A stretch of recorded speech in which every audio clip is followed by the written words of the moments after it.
We're thrilled. We're thrilled to welcome Dominic. As you can see, he is a popular. I don't know if he knew that or knows that, but we're letting him know today. And it's just such a treat and a pleasure because we met last year at Viva, and unforgettable, Dominic. I still have phrases that go through my mind. So I want to thank you for those because they're all helpful. So without further ado, we'll commence. Do you want me to? Would you like me to introduce Dominic? Yes, please. Oh my God, I wasn't sure. No, yes, please. I just want to read. I'm going to read two lines because I really like them. So Dominic Scaffidi partners with clients to point them to the unlimited potential and possibility of who they really are. Through accessing their own innate wisdom, clients are supported to create a life that they love, both personally and professionally. I really love that because that literally is the nutshell of oops, let's mute that person. It's really a nutshell of who I know you to be and how I've seen you in action, Dominic. And Sue said we had the pleasure of having you here at Viva last year, Viva 2024, the Viva event here in Spain. And then I had the pleasure of organising a 2-day retreat for you right after that called Conscious Creator, which some people are here who were on that. And that was pretty amazing, very impactful for me, I think. Okay, we'd be really appreciative if you could mute yourselves as you here, or perhaps Sue, you could do that while talking. And we have an upcoming retreat next week. It begins May the 2nd. Effortless creation. You and Grace Kelly will be here, and that was very much brought about through an insight that I had when I was on your retreat, Conscious Creator. You know, that line that I like to share is you said, we have inspired thoughts, and along immediately comes the BS thinking that comes with that. And I was like, really? Is that how it works? And you know, to shorten the story into one sentence, yes, that's how it works. Because I had a thought about inviting you and Grace over to Spain, and immediately that BS thinking came in. Why would they want to come here? Why would Grace want to come here? Why would he want to come again when he's just come? Blah, blah, blah, blah, blah. And I suddenly realised, oh my God, there's that BS thinking. And it was like, stop it, send them an email, and here you are. You're coming next week. So I just wanted to throw that in. Amazing. So we're going to hand over to you today to speak to us about feel your way to thriving. Explore the spiritual guidance in every feeling. And we asked you if you would speak to something 3 principles related about feelings, and that's what the title that you threw at us, and we said, yeah, that sounds great. So handing over the mic to you now, Dominic, and I'm going to sit back. Thank you. We will open up for questions, sharings, insights. I don't know, somewhere down the line when Dominic's run out of steam. All right, over to you. Thank you. Well, I do want to leave room for some conversation and interaction around this so that we can explore together. This topic is, first off, it's worthwhile for you to notice what inspired you, interested you in taking time from your day and registering for something, a topic, a webinar that is focused around feelings, right? So it's focused around feelings and our guidance, which is in the feelings. So something inspired you, interested you in that. So that's good. It's good to listen from the perspective of what's the question, what's the interest for you, what was enticing about exploring something like this, because that is leading you.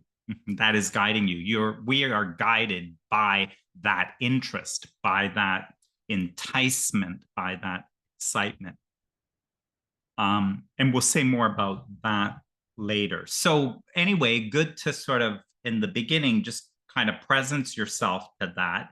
And what is it that would be useful for you?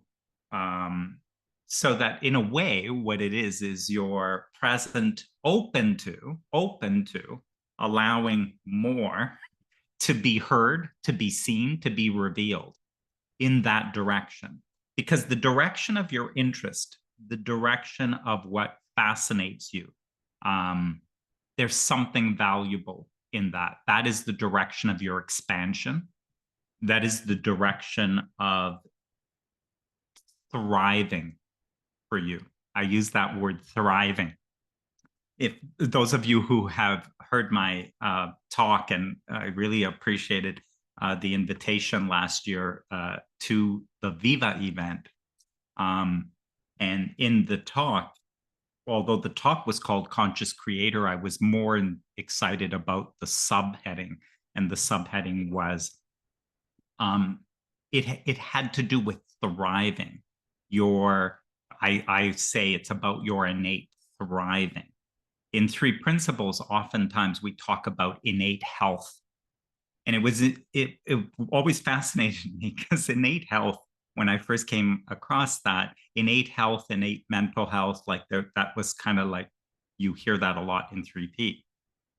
And I kind of thought, what's the big deal about that? Like health, innate health. I thought, I don't think it's about health. I don't think that God came to express itself as you, as this unique aspect of itself that is you, in order to be here in a physical body and be healthy. I think that's just a given.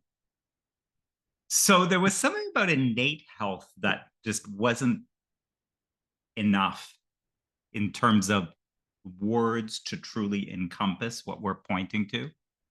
And thriving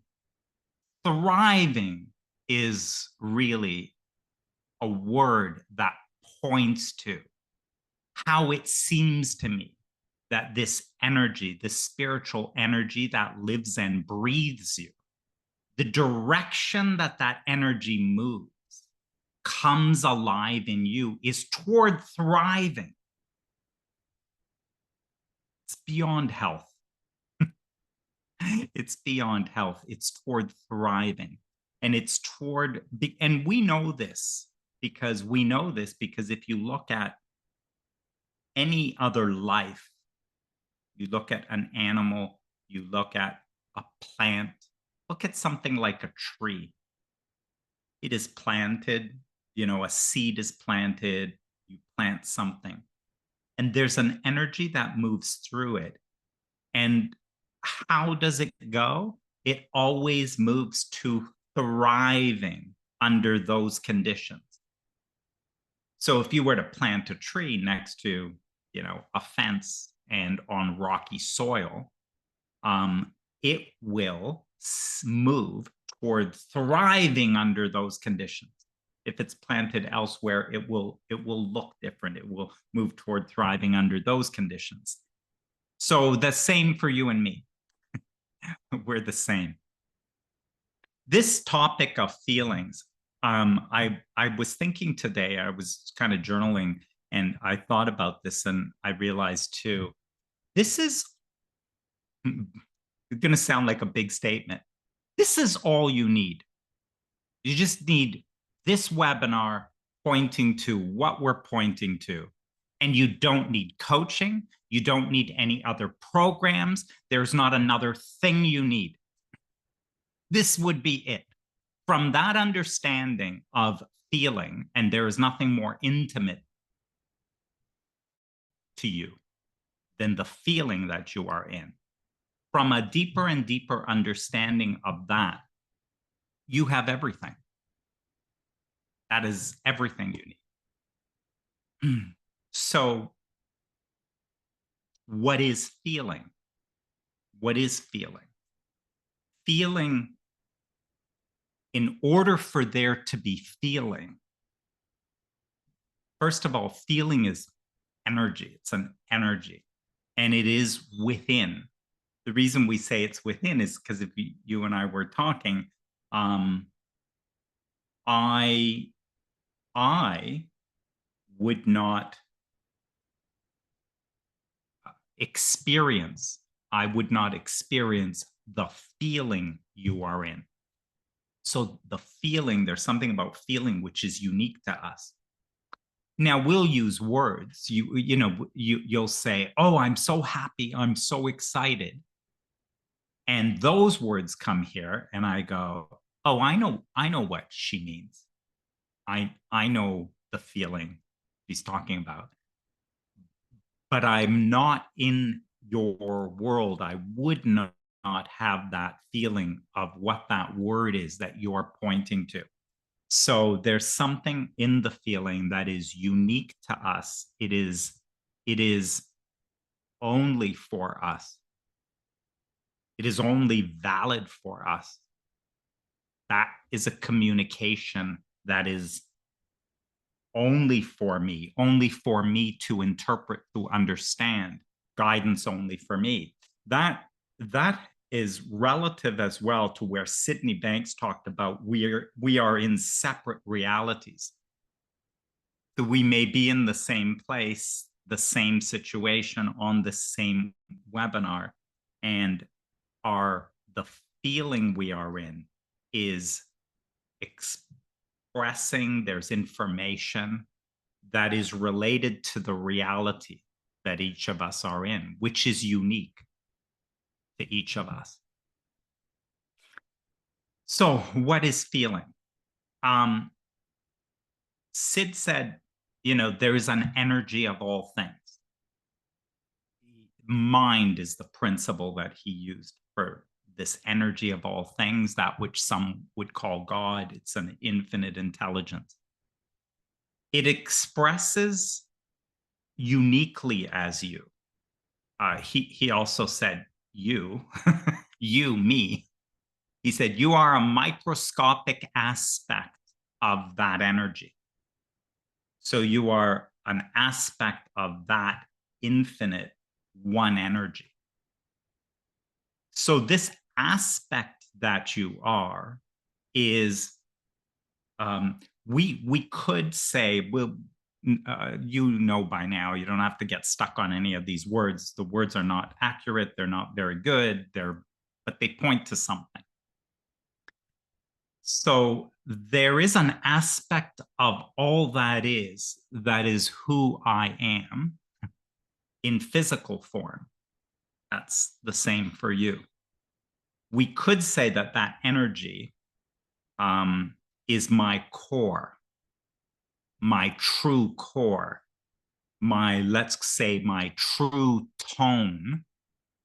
If this energy vibration were sound, then it would be true tone.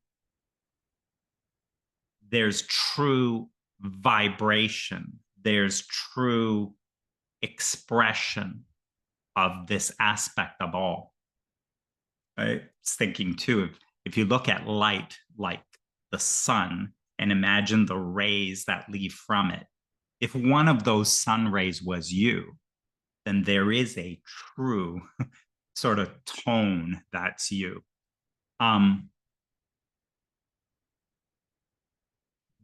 This is discerning, defining, kind of a unique aspect of the all.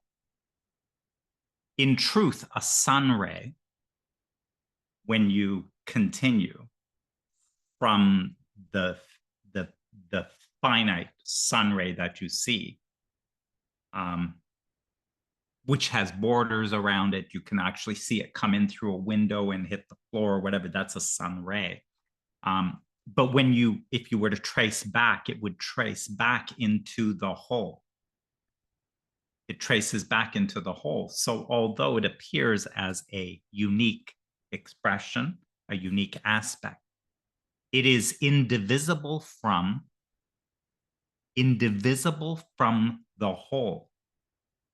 It is never disconnected. Has anybody ever seen a sun ray that was disconnected from the sun? Oh yeah, it was floating around in my room here and it went around and it did this and that. Never. You will never see a sun ray moving around and let's see if I can catch that. It doesn't happen. So it is sourced. It is sourced from the whole. It is never disconnected from the whole. And it is a unique expression of the whole. So let's say that, your true tone, your true tone. So what's feeling? Feeling becomes this true tone that lives and breathes me.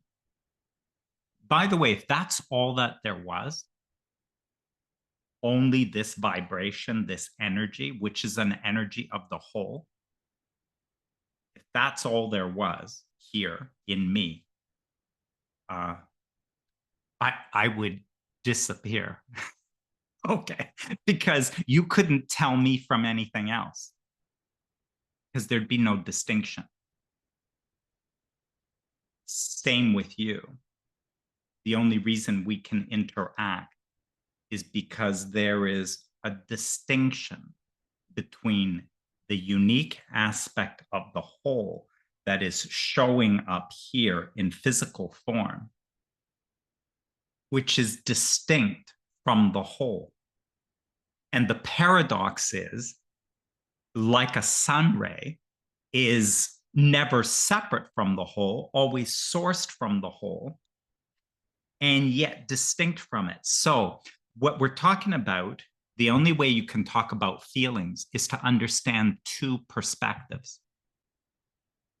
And that's important, because your feeling is always giving you information about two perspectives. You always, in a feeling, contain in one feeling the perspective of the whole, of mind, of wisdom, of an all-knowing infinite intelligence, in a true core vibration that is you. One vibration. There's a second vibration relative to that whole, and that is the focus of this finite perspective. And what the focus is of this finite perspective that is me is less intelligent, less all-knowing. The perspective that is me in finite form is less all-knowing, less intelligent, less wisdom in this perspective. Now I have two vibrations. There's the vibration of mind, the whole of me, and the vibration of my current focus or thinking right now. Those are distinct. And those rub up against each other as an energy. And within it is a feeling.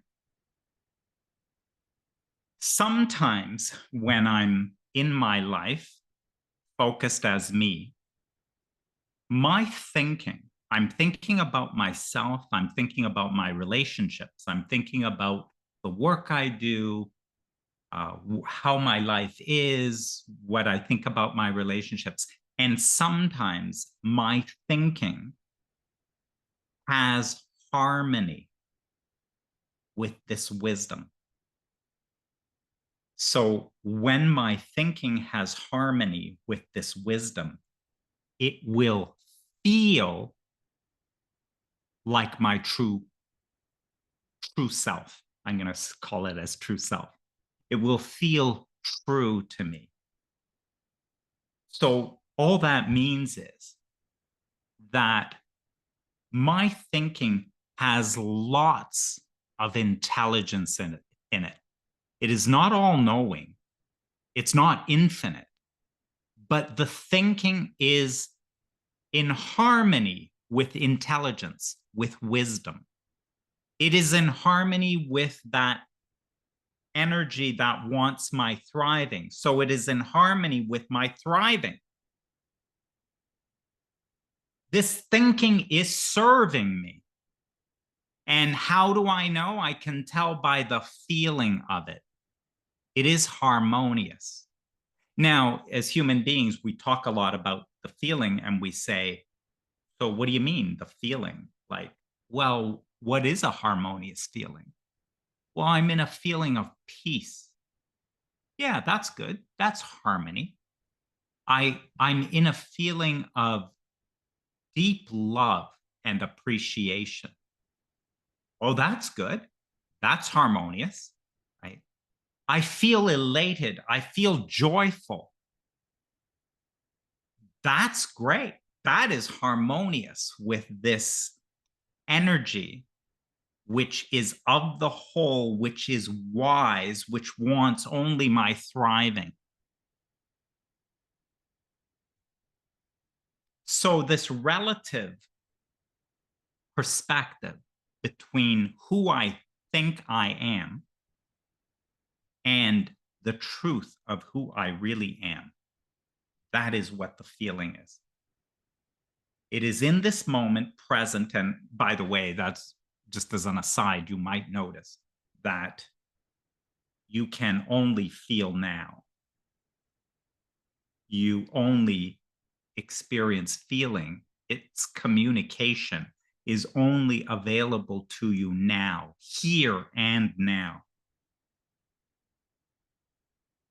You're present to it as you just notice it. You just notice it. And the feeling is always here and now. So I cannot feel yesterday. And there is nothing I feel tomorrow. And I can think about yesterday. And I can think about tomorrow. But I can only feel now.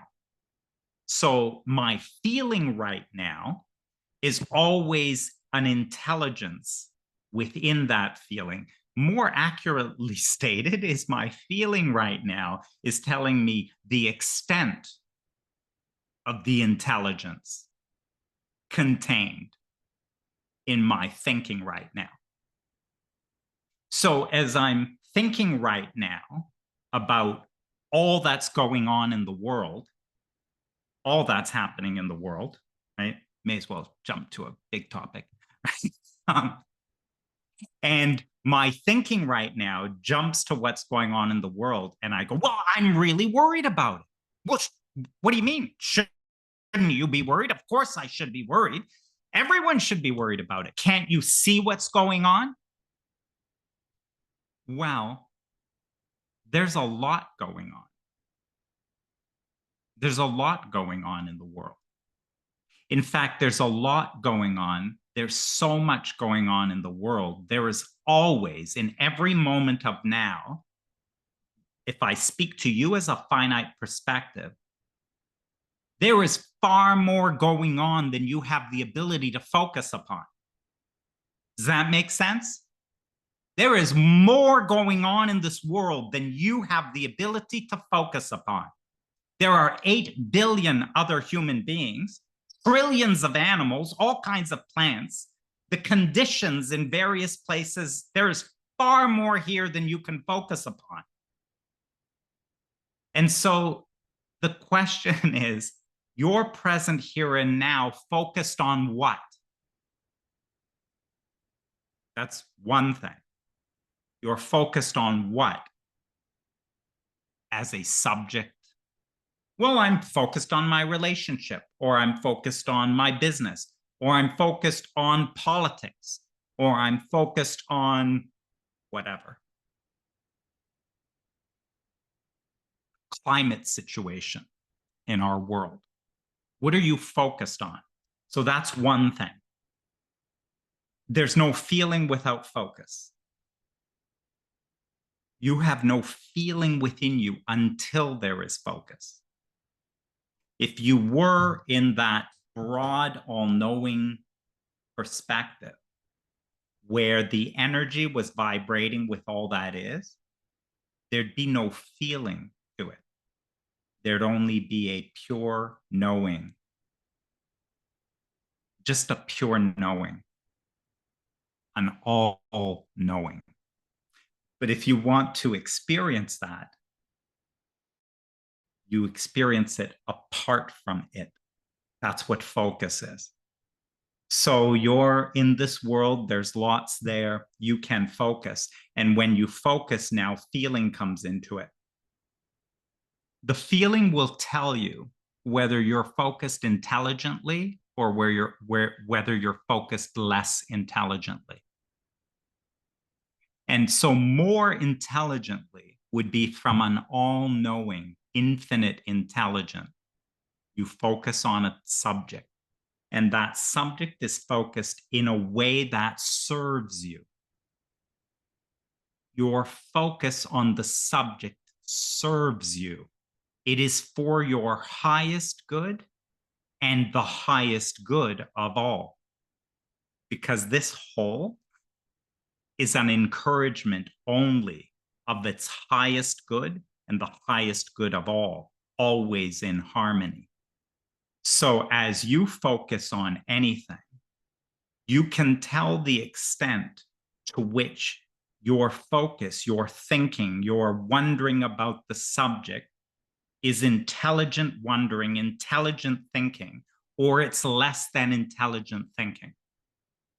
Because if it is intelligent thinking, if it is wisdom informing the thinking is in harmony with wisdom, then the thinking is hopeful.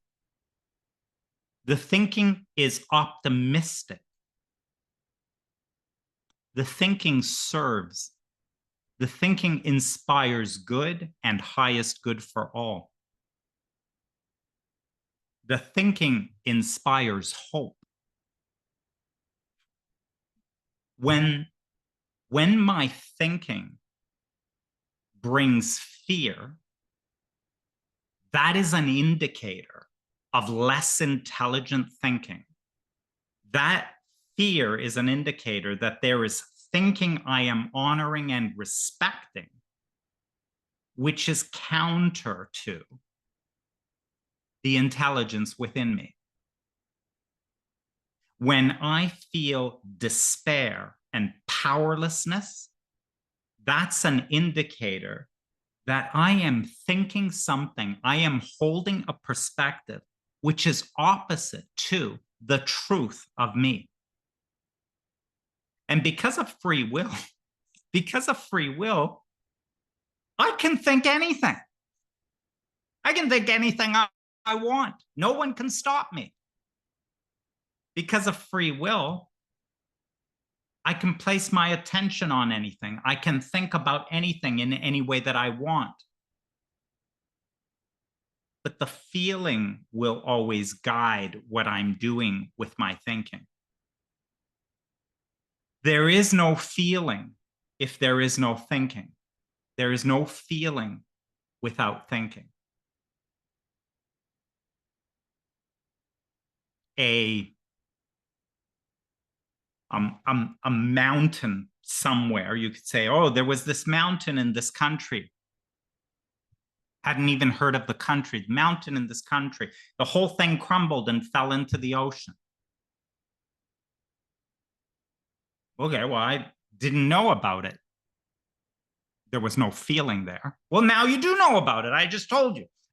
Well, but how do you feel about it?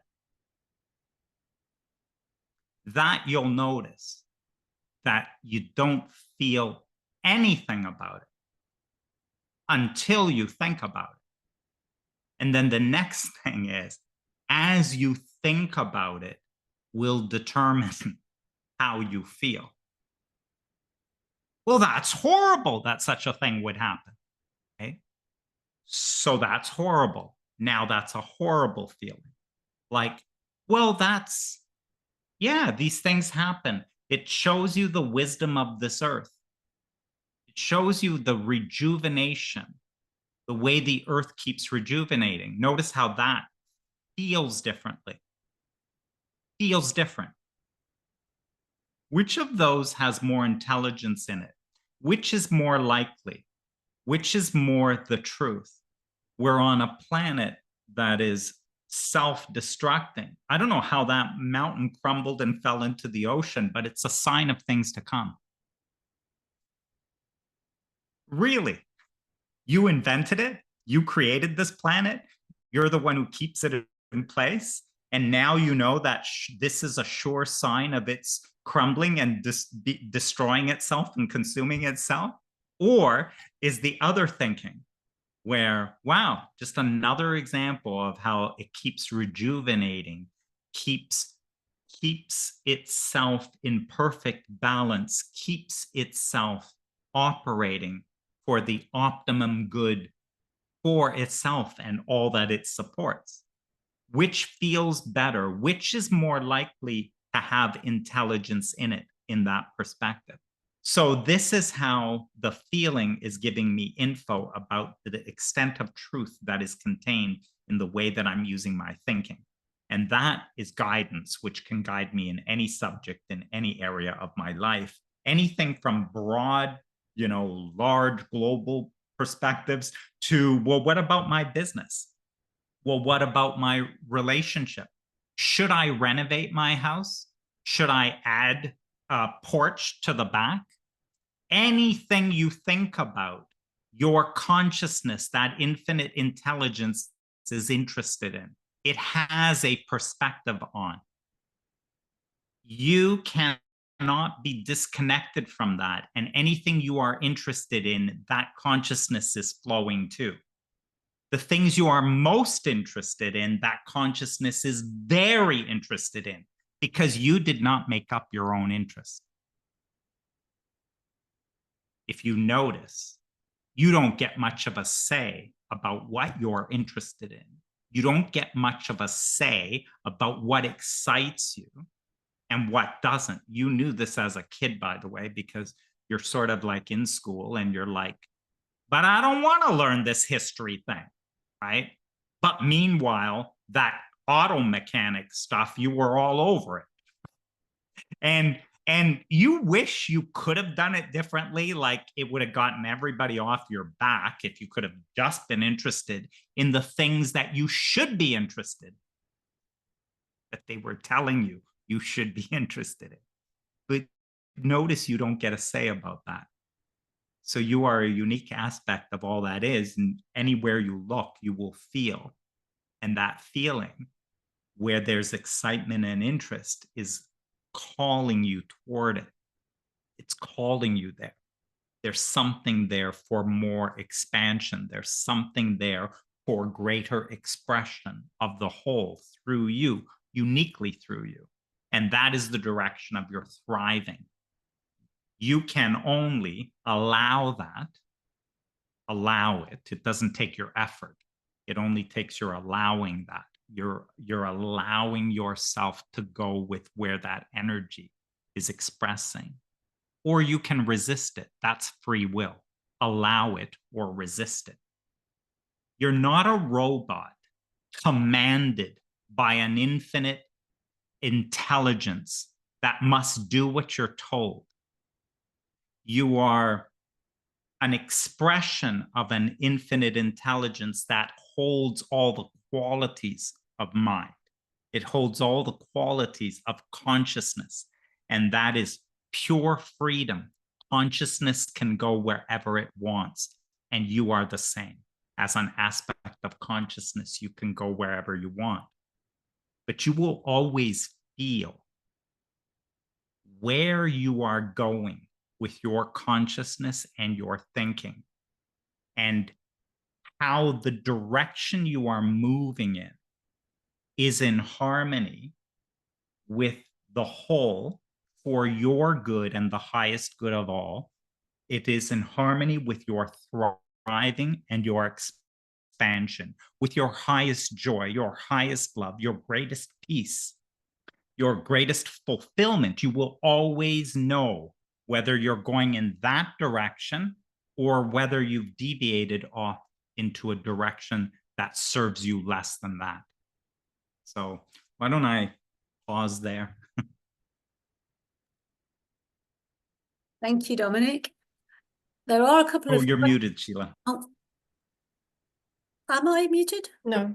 I thought I was unmuted. Oh, I was muted just for you, Dominic. Oh, still apparently. no sound. No sound for you. I got it. I'm back. Okay. Yeah. Okay.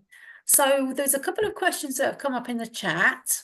So we could address those first. And also, if people want to put their hands up, if you go to the react button, there you will find a place where you can raise your hand, I believe. Yeah.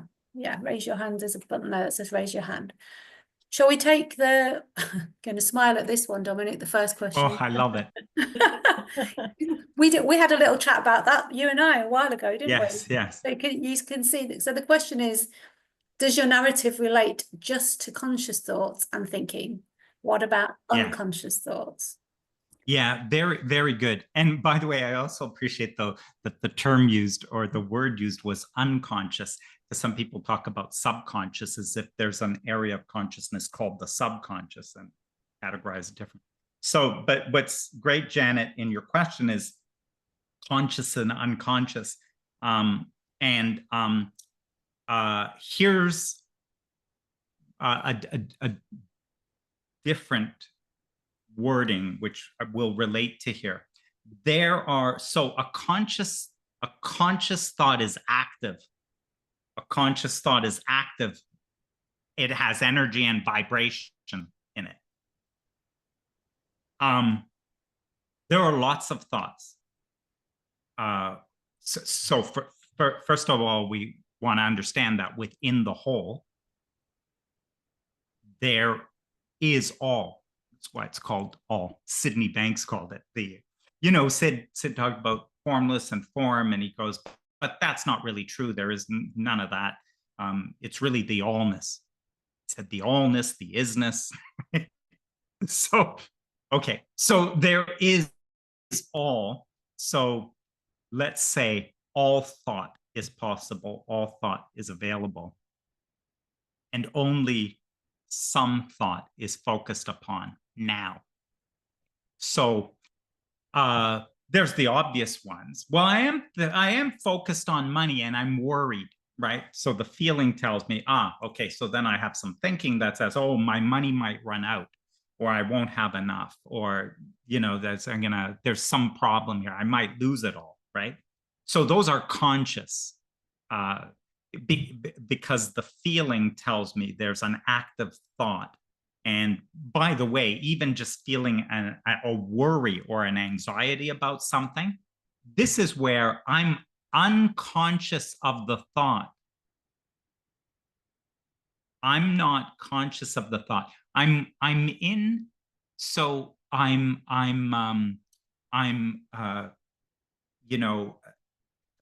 thinking about my business, and I'm noticing I'm beginning to worry.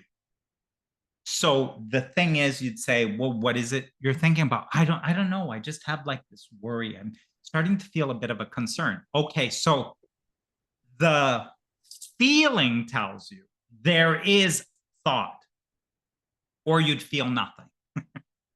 So there is thought. You cannot be worried without thought being there. Now, I'm not conscious of the thought. That's different, right? I don't know. I don't know. There's nothing specific, but right? So I'm not conscious of the thought, but there is thought. Without active thought, there would not be a counter vibration. So, by the way, this is where people get into like, well, what if I have these thoughts, like limiting thoughts from my childhood, or there were traumatic events that happened to me, and then I made up things. And, I said, I'll never deserve to be in a relationship. And I don't realize that I'm thinking that, but, it shows up when I try to get into a relationship, or it shows up in that situation. Well, it's fine. You can be unconscious of what you're thinking, but you will never be in a state of not feeling what is true and active within you. Your feeling will never lie. Your mind might. Your thinking might lie to you, but your feeling never will. Your feeling will always tell you the truth of what your mind is thinking. The feeling will tell you the truth of what your mind is thinking. So you're in the middle of something and you're worried. The feeling tells you there is thought. Yeah, I don't know what the thought is. Sure, you might not be conscious of it.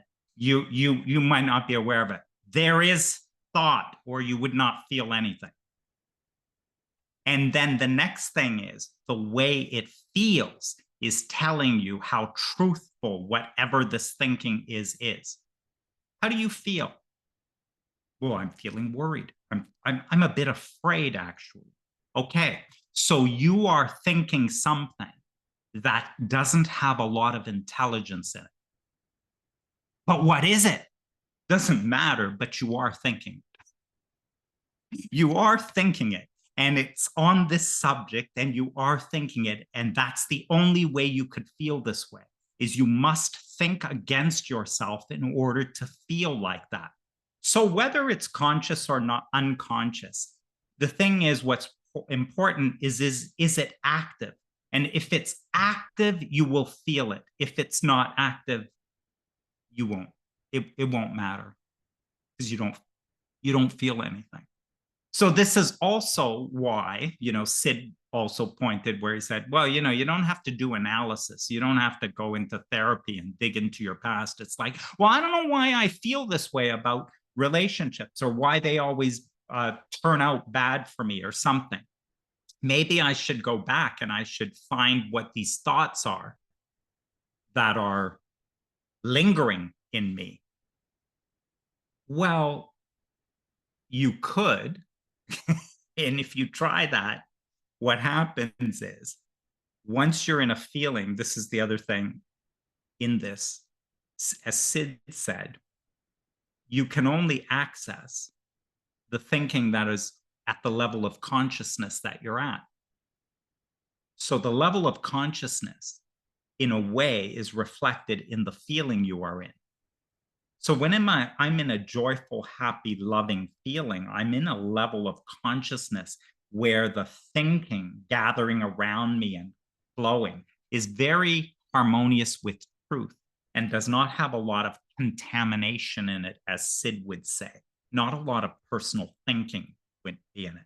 When I move to a lower level of consciousness, there's more contamination. There's more finite thinking. There's less intelligent thinking going on.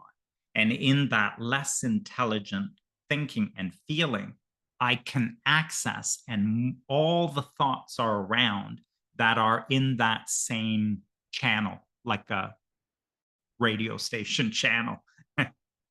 So if you try to do an analysis and you try to go back and figure out, well, I wonder where these thoughts are that and where they came. I think one of them came when I was 6 and a school teacher laughed at me, and then I made a decision, right? Like, you can go back and do that. And if you go back and do that, by the way, within that feeling, you will find all the stuff in that feeling. And here's what's curious. But you're not interested in that feeling. You already have the guidance that tells you what does the guidance in the feeling tells you? It tells you there's nothing in this direction that serves your thriving. That's what the feeling tells you. The way you are thinking and the way you feel has not a lot of intelligence, not as harmonious to wisdom. So the further you go in that direction, the further away you are moving from the wisdom and intelligence of your source. So this would be like me. I'm gifted. I'm here present and in a physical body, gifted with a sensitivity in my skin, that with the sensitivity of touch, I'm able to live in the world freely in a way that serves me and lets me know when it doesn't serve me. So here I am, and there's nothing for me to do. I just live like this. And then inadvertently, a bit unconsciously, because I'm not really thinking about it, my hand wanders. It's just because I wasn't thinking. My mind is somewhere else, and my hand wanders, and it goes close to a hot flame. And it moves to a hot flame, and what happens is there's intelligence, consciousness in every cell of the body. And as the hand goes closer and closer to the hot flame, what will happen is, without you doing anything, what will happen is it's moved away. You are not, if you look at those kinds of examples, you are not figuring that out. You are simply allowing a wisdom to move you. If you were dealing with that the way most of us deal with other areas of our life, like money or relationship, I'm going to think about my finances. I'm going to think about my relationship. I'm not sure I'm really satisfied. I think maybe it's, maybe I need to do something else. Maybe this isn't for, like, so I'm going into this thinking. And so my hand goes close, the way I'm thinking goes closer and closer to the hot flame. I'm going further and further away from thriving and relief. And I'm moving more and more toward against me, toward harm, toward the opposite of thriving. But I'm like, most of us will go, oh, this is more serious than I thought. This is more serious than I thought. I'm going to have to think about this even harder. I'm going to have to spend more time thinking about this. So we're going closer to it, thinking more about it, bringing more thinking that is disharmonious, and going deeper and deeper into it. You would never do that if you imagine where, without any of your thinking, your hand simply wanders, gets close to a hot flame, and moves away. The most natural thing in the world. When your mind goes close to a hot flame, what do? So for many of us, we'll go closer to it to investigate, as opposed to move back, go into relief. I'll pause there, Sheila. Beautiful. I'm just going to post in the chat that the YouTube video where we had a conversation about subconscious beliefs, just in case anybody's interested. Yes, there is a link. Yes, Sheila and I had a whole conversation on that. We did. It's available. We had a whole conversation, so it's there for anybody who wants to check that one out.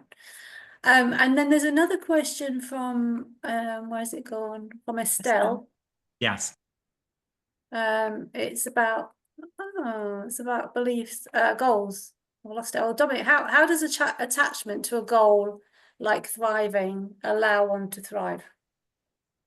Well, the key word there is attachment, Mm-hmm. right? That changes everything.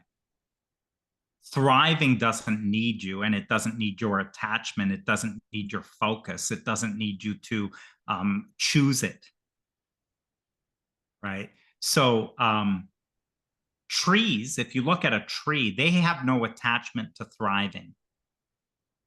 Animals are not attached to thriving. They just thrive. They just thrive. So you don't, attachment is thinking. And it's a thinking that adds in a whole bunch of stuff like, I need this. I won't be happy without it.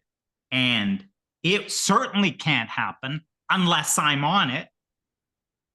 I better be on it. This better be my focus, because otherwise, where's the thriving going to come from? So now we are at attachment.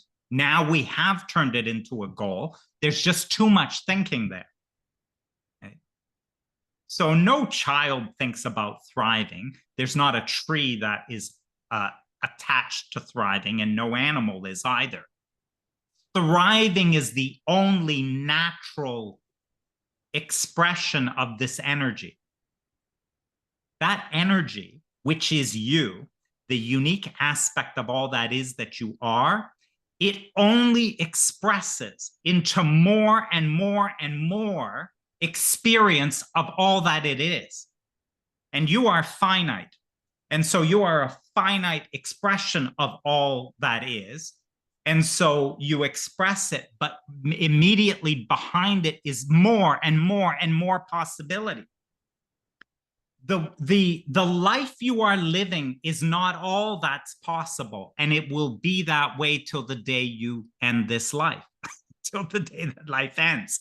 Who you think you are is a fraction of the truth of you. Who you really are is far more than you think. And what thriving is allowing that expansion to more and more of the truth of who you are, to experience more of the truth of who you are. And that's what the all wants. What the all wants through every aspect of itself is to experience more of itself through every aspect of itself, because you are unique aspect of mind. As Sid said, you are a microscopic aspect of mind. This life you live now has never been before and never will be again. And what thriving looks like is more and more experience of the possibility of mind through you. That's not an attachment, like, that's just natural. Attachment introduces thought. It sets up a goal. You know what? Could you imagine if you had an attachment to breathing? You know, I don't know about these other folks, but me, I think breathing is serious, and I'm going to breathe. And not only am I going to breathe, I'm going to breathe really well. As a matter of fact, I'm going to figure out the best way of breathing, because I want to really breathe. Okay. That is just nonsense. You don't have to do any of that. Breathing will happen without you thinking about it, just like thriving will. The only thing you can do with your thinking is lessen it. And if you try breathing, you'll start to notice that. You'll quickly give it up too, because that one you'll give up all hope of ever trying to manage or control. And eventually you'll decide that there is an infinite intelligence and that it doesn't need you, and that it can actually just breathe you, and you can just let it do its thing. That's fabulous, Dominic. Excuse me, Dominic, I have a question. Can I about this? Sure, go ahead. Yeah. No, it's because like there's like recently I was reading a story on the newspaper about people who were taken in hostages in a pub, and two friends were sitting in the pub, and the guy who were ready to shoot, in fact, he did, but the friend just went to protect the other girlfriend because she was pregnant. And so it was her wisdom guiding her. So that's why I'm saying, like, thriving doesn't necessarily mean like, yeah. That's the greatest, sounds like to me. It sounds to me like there was no thinking involved. Yeah. And it sounds like to me the greatest expression of all that is for the highest good for all. Now, there are things going on there that you and I will never understand. Like, how is the death of one of them supposed to be the highest good for all? Isn't that something lesser? Well, that just assumes death is something lesser, right? You know, I think because earlier I wanted to catch on this, because earlier at the beginning you said, like, everyone wants to thrive. Trees always, but some trees just die. They prefer to die, maybe, who knows why. And they don't suffer in the dying either. Exactly. That was the point. Yeah. Thank you. They don't suffer in the dying, right? Yes. And I'd say that that person jumping in front of a bullet or whatever it is was without thinking. Yes. Just moved. by what wants to happen, what needs to happen from a highly intelligent, full perspective for the highest good of all, including themselves. Mm-hmm. Thank you. Which will sound bizarre, but yeah, that's what I wanted to come yeah. to. Thank you, Dominic. Thank you. Yeah. I'm just conscious now that we are at the time that we said we would conclude. And before we do, I'm sorry if people have got pending questions, but let's hope we can do this again. But meanwhile, Dominic, just before we thank everybody, is there anything you'd like to share that's coming up for you that we'd love to know about? Okay, yeah. And maybe I'll be doing a webinar on Monday with my colleague Grace Kelly. It's a free webinar. I'll put a link in here as well. Yes, it's a different topic, not really a different topic. That one's called Living Miraculously, but as you can imagine, it's very similar in the theme. So you can register for that too. That's a free webinar on Monday. And so bring more of these questions if you want to continue in this, but there's something around that as we understand the feeling and just let go into the feeling, that what you do is you find yourself living miraculously. It appears as miracles happening all around you, and they're effortless. Obviously, you're not creating miracles. That's a great example of where you don't create or achieve miracles, you only allow them. And how can you allow more and more a life of miracles, rather than trying to live a life where you are achieving these things? Well, thank you. I'm speaking for me, but I can't help thinking I might be speaking for others. I always feel so uplifted and have such, I feel I've got such greater clarity about some things that can look so complex and so, you know, layered and all of that. And all of a sudden it feels like, no, it's not all of that. That's not what we're looking at. And so I thank you so much, Dominic. I've thoroughly enjoyed this evening, and I think I speak on behalf of everybody that they will have thoroughly enjoyed your sharing today, and love to see you on that webinar on Monday. So and in Spain next week. And in Spain next week, indeed. Dominic's going to be here with now, me. Sheila, are there any spaces left? Oh, yes. We've got spaces. I've just posted in there. Trains, planes, automobiles, there's still time. Might not be time to walk there, but every other way Maybe is possible. no. Okay, well, thank you everybody for coming. It would not have been the same without you. And thank you for the questions. And yeah, go and have a wonderful evening or morning. Yeah. Beautiful. Thank you, everybody. See you all again on another. Thank you, Dominic. Thank you, everyone. Thank you. Thanks. Thanks, everybody. Awesome.